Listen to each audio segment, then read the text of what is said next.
34-бөлүм. Теңир Мусага мындай деди: Ташты жылмалап, мурункуга окшош 2 лоок жаса. Мен ал лоокторго сен талкалаган мурунку таш лооктордогу сөздөрдү жазып берем. Эртең менен кечейин даяр бол. Синай тоосунун башына чыгып, менин алдыма келип тур. Бирок сени менен тоого эч ким чыкпасын. Бул тоодо эч ким көрүнбөсүн. Тоо этегинде майда малда, бодомалда жайылып жүрбөсүн. Муса таш жылмалап, мурунку таш лоокторго окшош 2 таш лоок жасады. Эртең менен эрте туруп, Теңир буйругандай Синай тоосуна чыкты. Колуна 2 таш лоокту алып алды. Теңир булут ичинде төмөн түшүп, Мусанын жанына келип токтоп, өзүнүн ысымын Жахаба деп жарыялады. Анан Мусанын бет алдынан өтүп, мындай деп сүйлөдү: Теңир пендесин сүйгөн, ырайымдуу, сабырдуу, кайрымдуу акыйкат Кудай. Теңир миңинчи тукумга чейин ырайым кыла турган, айыбын, кылмышын жана күнөөсүн кечире турган, бирок жазасыз калтырбай турган, ата-бабаларынын айыбы үчүн 3-чү жана 4-чү тукумуна чейинки балдарын жана балдарынын балдарын жазалай турган Теңир. Муса ошол замат жерге жыгылып Кудайга таазим кылды. Анан мындай деди: О эгедерим, эгерде мен сенин алдыңда ырайым тапкан болсом, анда эгедерим биз менен барсын. Анткени бул эл моюн сунбас эл. Биздин мыйзамсыз иштерибиз менен күнөөлөрүбүздү кечир, бизди өз элиң кылып ал. Ошондо Теңир мындай деди: Мен мындай келишим түзөм. Сенин бүткүл элиңдин алдында бүт жер жүзүндө болбогон жана эч бир элде жок кереметтерди көрсөтөм. Сен арасында жүргөн бүт эл Теңирдин иштерин көрөт. Анткени мен сен үчүн өтө коркунучтуу иш көрсөтөм. Азыркы сага буйруганымды көңүлүңө сакта. Мына, мен аморлуктарды, канаандыктарды, хеттиктерди, периздиктерди, хибиликтерди, жебустуктарды сенин алдыңдан кууп жатам. Сак бол, өзүң ээлей турган жердин тургундары менен байланыш түзбө. Алар силер түшө турган тор болуп калбасын. Алардын курмандык чалынуучу жайларын талкалагыла, таш кудайларын кыйраткыла, мазар тиректерин кыйгыла. Анткени сен Теңирден башка кудайга сыйынбашың керек. Анын ысымы кызганчаак, ал кызганчаак кудай. Өз кудайларына табынып жатканда жана кудайларына курмандык чалып жатканда сени да чакырбашы үчүн, сен да алардын курмандыктарынан жебешиң үчүн ал жердин тургундары менен байланыш түзбө. Алардын кыздары өз кудайларына табынып, сенин уулдарыңды да өз кудайларына табынууга азгырбаш үчүн уулдарыңа алардын кыздарынан аял алып бербе. Өзүңө куйма кудайлар жасаба. Ачыткысыз наам майрамын өткөрүп тур. Мен сага буйругандай, белгиленген абыт айында 7 күн ачыткысыз нан же. Анткени сен Мисирден абыт айында чыккансың. Тум балдарыңдын баары меники. Ошондой эле бодо малыңдан тартып койлоруңа чейин биринчи туулган эркек малыңдын баары меники. Эшектердин биринчи төлүн козго алмаштыр. Эгерде алмаштырбасаң, анда кунун төлөп сатып ал. Эгерде сатып албасаң, мойнун сындырып сал. Бардык тун уулдарыңды кунун мага төлөп сатып ал. Эч ким менин алдыма куру кол келбесин. 6 күн иштеп 7-чү күнү эс ал. Эгүү, себүү, оруу, жыюу убагында да 7-чү күнү эс ал. Эгиниңдин биринчи түшүмүн жыйнаганыңдагы түшүм майрамын жана жыл аягындагы түшүм жыйнаганыңдагы түшүм майрамын 7 күн майрамда. Элиңдин эркек аттуулары жылына 3 жолу Исраилдин Кудай Теңиринин эгедердин алдында келишсин. Анткени мен сенин алдыңдан бул жердеги элди кууп чыгып, сенин чегераңды кеңейтем. Эгерде сен жылына 3 жолу Кудай Теңириңдин алдына келсең, эч ким сенин жериңди тартып албайт. Мага чалган курмандыгыңдын канын ачыткы кошулган нан менен бирге алып келбе. Пасах майрамына карата чалынган курмандык түнөп калбасын. Жериңден алган эң биринчи түшүмүңдү Кудай Теңириңдин үйүнө алып кел. Улакты энесинин сүтүнө бышырба. Анан Теңир Мусага дагы мындай деди: Бул сөздөр жазып ал. Анткени бул сөздөрдүн негизинде мен сени менен жана Исраил эли менен келишим түзүп жатам. Ошентип Муса Теңирдин жанында нан да жебей, суу да ичпей 40 күн 40 түн болду. Ошондо Кудай таш лоокторго келишим сөздөрүн 10 осуятты жазды. Муса Синай тоосунан түшүп келе жатканда, анын колунда мыйзам жазылган 2 таш лоок бар эле. Муса Кудай менен сүйлөшкөндүктөн тоодон түшүп келе жатканда жүзүнөн нур чачырап турганын өзү билген жок. Арун менен Исраилдин бардык уулдары Мусанын жүзүнөн нур чачырап турганын көрүп, жакын баруудан коркушту. Муса аларды өзүнө чакырды. Ошондо Арун менен жамааттын бардык башчылары келишти. Анан Муса алар менен сүйлөштү. Андан кийин Исраилдин бүт уулдары келишти. Муса аларга Теңирдин Синай тоосунда айткан осуяттарынын баарын айтып берди. Муса алар менен сүйлөшүп бүткөндөн кийин бетине жабуу жаап алды. Ал Теңир менен сүйлөшүү үчүн анын алдына келгенде бетиндеги жабуусун алып салчу, кайра чыкканда жаап алчу. Чыккандан кийин Теңир берген осуяттын баарын Исраил уулдарына айтып берчү. Ысрайыл уулдары анын жүзүнөн нур чачырап турганын көрүшчү. Ал Теңир менен сүйлөшкөнү барганда бетин кайра жаап алчу.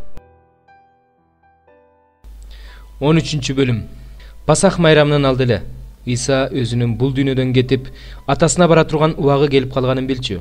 Ал бул дүйнөдөгү өзүнүн адамдарын сүйдү. Аларды акырына чейин сүйдү. Кечки тамак убагы болчу. Шайтан буга чейин эле Шимон уулу Жүйүт Искариоттун жүрөгүнө Исага чыккынчылык кылуу каалоосун салып койгон. Иса атасынын бардык нерсени өзүнө бергендигин, өзүнүн Кудайдан келип, ага кайра кайтып барарын билчү. Иса дасторкондон туруп, сырткы кийимин чечти да белине сүлгү байлады. Андан кийин чылапчынга суу куюп алып, шакирттеринин бутун жууп, белиндеги сүлгү менен арчый баштады. Шимон Петрдин жанына келгенде ал ага мындай деди: "Теңир, сен менин бутумду жууйсуңбу?" Иса ага мындай деп жооп берди: "Менин эмне кылып жатканымды сен азыр түшүнбөйсүң, кийин түшүнөсүң." Петр ага: "Мен бутумду сага эч качан жуудуртпайм" деди. "Эгерде мен сенин бутуңду жуубасам, анда сен мени менен үлүштөш болбойсуң" деп жооп берди Иса. Ошондо Шимон Петр ага: "Теңир, андай болсо бутумду гана эмес, колумду да, башымды да жуу" деди. Иса ага: "Жуулган адамдын бутун гана жууш керек, анткени ал таза. Силер да тазасыңар, бирок баарыңар эмес" деди. Анткени Иса кимдин чыккынчылык кылаарын билген, ошондуктан баарыңар эмес деди. Иса шакирттеринин бутун жууп бүтүп, сырткы кийимин кийип, дасторконго кайра отургандан кийин мындай деди: "Силерге эмне кылганымды түшүндүңөрбү? Мени устат, Теңир дейсиңер. Мунуңар туура, анткени мен чынында эле ошолмун. Мен Теңир жана устат болуп туруп бутуңарды жуудум. Демек силер да бири-бириңердин бутуңарды жуушуңар керек. Анткени мен силерге үлгү көрсөттүм. Мен силерге эмне кылсам, силер да ошону кылгыла. Чындыкты, силерге чындыкты айтып коеюн. Кул өз кожоюндан жогору эмес, жиберилген адам жиберүүчүдөн жогору эмес. Эгерде ушул билгениңерди аткарсаңар, анда бактылуусуңар. Баарыңар жөнүндө айтып жаткан жокмун. Мен өзүм тандап алган адамдарымды билем, бирок ыйык жазуудагы мени менен бир дасторкондо отурган адам мага согончогун көтөрдү деген сөз аткарылышы керек. Мен бул сөздү силерге аткарыла электе эле айтып жатам. Аткарылгандан кийин ошол мен экендигиме ишенип каласыңар. Чындыкты, силерге чындыкты айтып коеюн. Ким мен жиберген адамды кабыл алса, ал мени кабыл алган болот. Ал эми мени кабыл алган адам мени жиберген Кудайды кабыл алган болот." Бул сөздөрдү айткандан кийин Иса кайгырып мындай деди: "Чындыкты, силерге чындыкты айтып коеюн. Араңардан бирөө мага чыккынчылык кылат." Шакирттери Исанын ким жөнүндө айтып жатканын түшүнүшпөй, бири-бирин карашты. Шакирттеринин бири Исанын төшүнө башын коюп отурган. Иса аны жакшы көрөр эле. Шимон Петр ага ким жөнүндө айтып жатканын сурачы дегендей белги берди. Исанын төшүнө башын коюп отурган ал: "Теңир, ал ким?" деп сурады. "Бир үзүм нанды табактагы ашкам алгандан кийин кимге берсем, ал ошол" деп жооп берди Иса. Анан ал бир үзүм нанды табактагы ашкам алды да Шимондун уулу Жүйүт Искариотко сунду. Нандалар менен Жүйүттүн ичине шайтан кирди. Ошондо Иса Жүйүткө: "Кылайын дегениңди тезирээк кыл" деди. Дасторкондо отургандардын эч кимиси Исанын ага эмне үчүн ушинтип айтканын түшүнгөн жок. Акча салынуучу куту Жүйүттө болгондуктан кээ бирөөлөрү Исага майрамга карата бизге керектүү нерселерди сатып кел, же жакырларга бир нерсе бер деп жатат го деп ойлошту. Жүйүт нанды алар менен сыртка чыгып кетти. Түнкү убак эле. Жүйүт чыгып кеткенден кийин Иса мындай деди: "Азыр адам уулу даңкталды, ал аркылуу Кудай да даңкталды. Эгерде Кудай ал аркылуу даңкталса, анда Кудай да аны даңктайт, аны жакын арада даңктайт. Балдарым, эми мен силер менен бир аз убакыт гана болом. Мени издейсиңер. Жүйүттөргө айткан сөзүмдү азыр силерге да айтам. Мен бара турган жерге силер бара албайсыңар. Силерге жаңы осуят берем. Бири-бириңерди сүйгүлө. Мен силерди сүйгөндөй, силер да бири-бириңерди сүйгүлө. Эгерде бири-бириңерди сүйсөңөр, башкалар силердин менин шакирттерим экениңерди билишет." Шимон Петр Исадан: "Теңир, сен кайда барасың?" деп сурады. Иса ага: "Мен бара жаткан жакка сен азыр мени ээрчип бара албайсың, бирок менин артымдан кийин барасың" деп жооп берди. Петр ага: "Теңир, эмне үчүн мен сени азыр ээрчип бара албайм? Мен сен үчүн жанымды берем" деди. Ошондо Иса ага мындай деди: "Мен үчүн жаныңды бересиңби? Чындыкты, сага чындыкты айтып коеюн. Корооз кыйкырганга чейин сен менден 3 жолу баш тартасың." 10 бөлүм. Сулаймандын накыл сөздөрү. Акылдуу уул атасын кубантат, акылсыз уул энесинин кайгысы. Жалган жолдор менен табылган байлык пайда алып келбейт. Адилдик болсо өлүмдөн куткарат. Теңир адил адамга, ачкачылыктын азабын тартууга жол бербейт, мыйзамсыздын жыйып алганын алып ыргытат. Эринчээк кол жарды кылат, аракетчил кол байытат. Жайында түшүм жыйган уул акылдуу уул, оруу жүйүү маалында уктап жаткан уул, уятка калтырчу уул. Адил адам батага ээ болот, мыйзамсыздардын оозу зомбулукту жаап жашырат. Адил адам алкоо менен эскерилет, мыйзамсыздардын аты өчөт. Жүрөгү акылдуу адам осуяттарды кабыл алат, акылсыз адам оозунан жаңылып жыгылат. Түз жүргөн адам коопсуз жашайт, ал эми түз жолдон чыккан адам жазаланат. Көзүн ымдаган адам бирөөнү ыза кылат, ал эми акылсыз адам оозунан жаңылып жыгылат. Адил адамдын оозу өмүр булагы, ал эми мыйзамсыздардын оозу зулумдукту жаап жашырат. Жек көрүү жаңжал чыгарат, ал эми сүйүү бардык күнөөнү жабат. Акылдуунун оозунда акыл бар, ал эми акылсыздын денесинен таяк кетпейт. Акылдуулар билимди сакташат, акылсыздардын оозу тез келүүчү өлүм. Байдын мүлкү өзүнө чептүү шаар. Жакырлардын кайгысы өздөрүнүн начар турмушу. Адил адамдын эмгеги өмүргө ээ кылат, мыйзамсыздын ийгилиги күнөөгө алып барат. Акыл насаатты сактаган адам өмүр жолунда, акыл насааттан баш тарткан адам адашып жүрөт. Жек көрүүсүн жашырган адамдын оозу жалган, ушак тараткан адам акылсыз адам. Көп сүйлөгөн адам күнөөгө батпай койбойт.